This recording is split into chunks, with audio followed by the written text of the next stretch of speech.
Les gens, êtes-vous prêts? Êtes-vous prêts pour la finale face à l'Italie, la finale du championnat entièrement francophone Euro 2020? Bonne année. Il s'agit donc de la finale Ukraine-Italie. Nous affrontons donc Tom 59-130 et donc nous allons voir si nous pouvons être champions d'Europe avec l'Ukraine, les gars. Champion d'Europe avec l'Ukraine, c'est quelque chose quand même. Surtout face à des pros, j'arrive quand même en finale, je le rappelle. Bref, du coup, si vous avez vu ma vidéo précédente, vous voyez donc que j'ai à l'instant, donc il y a une heure à peu près, que j'ai rejoint les French Pegasus. Voilà. Mais bon, c'est pas le sujet.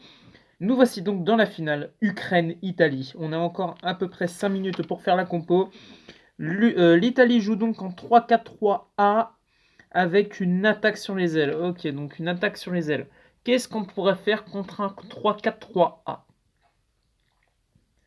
Alors, j'aimerais bien faire un 4-2-3-1 pour bien bloquer l'attaque sur les ailes. Sauf que, il y a un petit souci. Il y a quand même un petit souci. Le truc, c'est que, du coup, la défense est très très resserrée. À 87, 86 et 89, ça va vraiment être très très compliqué. Le piège du hors-jeu est activé, donc à mon avis, on va vraiment devoir faire un truc extrêmement défensif. Mais genre vraiment. Donc, comme j'ai vraiment... Déjà que face à l'Angleterre, j'avais quasiment aucune chance, donc j'avais mis un 6-3-1-B, voilà, pour faire quelque chose de semblable. Je vais tenter un 5-3-2. Un 5-3-2. Pourquoi un 5-3-2? Déjà parce que, vu qu'ils vont tous être sur l'aile, le fait est très simple. Si je mets le gardien, du coup, Lunin, ça c'est sûr, mais si je mets l'équipe type, c'est-à-dire en défenseur central Zinchenko, accompagné de Mikolenko, qui d'autre Matvienko, Karavayev, ainsi que Krivtsov. En milieu, ici, on va mettre Stepanenko et Malinovski. Et ici, on va mettre Chaparenko. En attaque, on va mettre Tchirankov, ainsi que... qui on va mettre? Marlos. Donc le 5-3-2 est vraiment très défensif. Mais le but, j'en ai deux de buts. Soit jouer un truc extrêmement défensif et jouer les chances pour mettre au moins un but, soit jouer l'égalité jusqu'à la fin du temps réglementaire et prier pour qu'on gagne au tir au but. Évidemment, j'aimerais pas la deuxième option puisque c'est totalement bâtard et c'est pas du tout mon style. Donc, je vais tenter sur la chance. J'étais extrêmement chanceux face à la Pologne, le Danemark et l'Angleterre, donc j'espère qu'on va vraiment faire quelque chose d'assez utile. Mais face au 3-4-3-A, c'est pas une tactique que je vois souvent déjà, donc franchement ça va vraiment être chaud. Donc je vais utiliser la passe à 10 ou la contre-attaque. Qu'est-ce que je fais contre un 3-4-3? Faut que je fasse vite. Passe à 10 ou contre-attaque? En 5-2, en 5-3-2. Allez, on va faire une contre-attaque. Ici, tout va rester à 100%. On va faire un truc individuel, voilà. Les tacles, par contre, ça aussi, c'est un gros pas noir aussi. Surtout, l'arbitre qui est en inconscient. Donc là, franchement, ça va vraiment être très, très compliqué de pouvoir gérer tout ça. Voilà, il a mis les tacles inconscients. Donc franchement, il va vraiment falloir jouer sur la défense. On n'a vraiment pas le choix. On va faire un jouer bas à 28 qui a vraiment marché le plus possible. Un style défensif à 20... je sais pas. Allez, on va mettre 30. Allez, 30. On va faire un jouer la possession à 56.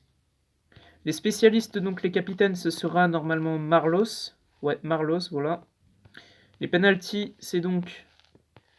j'aimerais bien mettre Tchirankov, mais il a toujours pas mis de but. Donc on va mettre Marlos. En coup franc, on va demander à Chaparenko. Et en corner, on va demander ceci à Stepanenko. Voilà. On va terminer vite fait par les remplaçants. Et j'espère surtout qu'il ne va pas changer sa compo juste avant que l'ordinateur valide le tout. Donc franchement, ce sera vraiment très très chiant. Ici, on va mettre Chepeliev.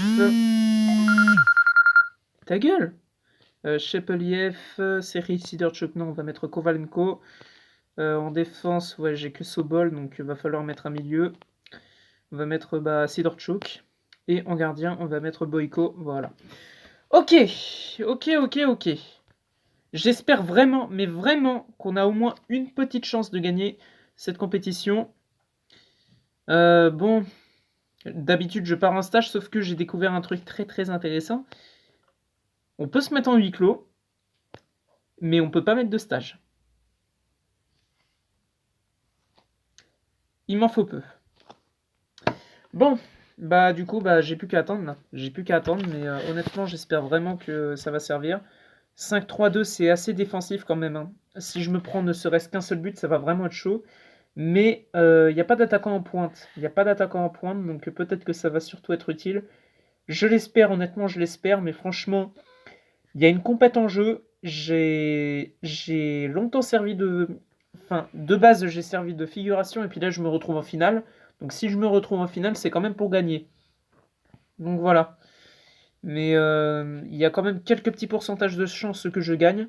Mais j'espère vraiment qu'on va vraiment faire quelque chose, honnêtement. J'espère qu'on va faire quelque chose. J'ai mis mon équipe A, donc si y a des blessés parce que les tacles sont inconscients, bah du coup j'ai mis mes joueurs de l'équipe B, quoi, donc voilà. À part peut-être Yarmolenko qui a peut-être le même, les mêmes statistiques que Marlos et Tsihankov peut-être. Mais sinon voilà, les... Eh. Voilà, j'ai vraiment mis la compo la plus défensive possible et puis j'espère vraiment que ça va le faire. Mais surtout, je veux vraiment garder un style défensif très construit. Et ah bah le match est terminé, ok. Bon. Alors, est-ce qu'on va pouvoir gagner l'euro sur cette finale? Là est la question. Est-ce que je mets en fois normal ou en fois 4? Je vais pas mettre en fois 2, ça sert à rien. Ouais, je vais mettre en fois normal, allez. En fois normal pour se mettre un petit peu de pression, mais pour la bonne cause. Ça peut aussi nous porter courage. Hop, voilà.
À toi ta gueule.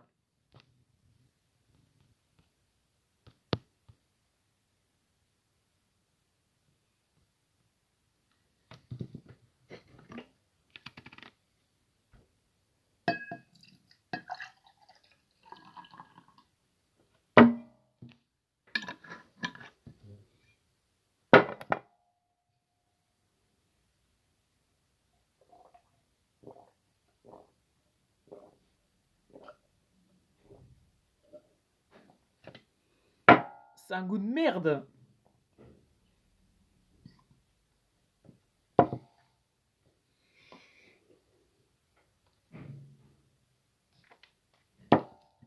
Ah, c'est un goût de merde, putain.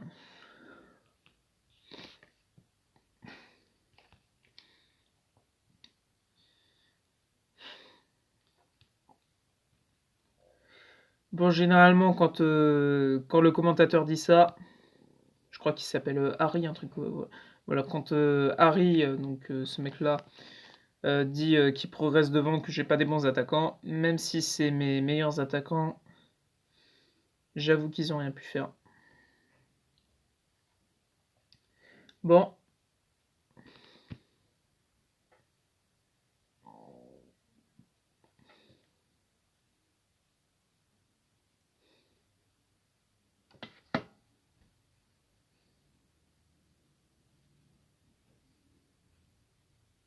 Il se fout de ma gueule.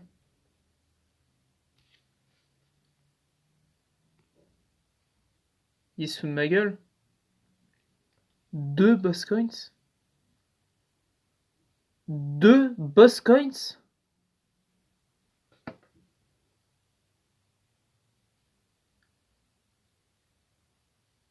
C'est tout? C'est tout? À peine plus de 500 points d'entraîneur? 2 boss coins? C'est tout?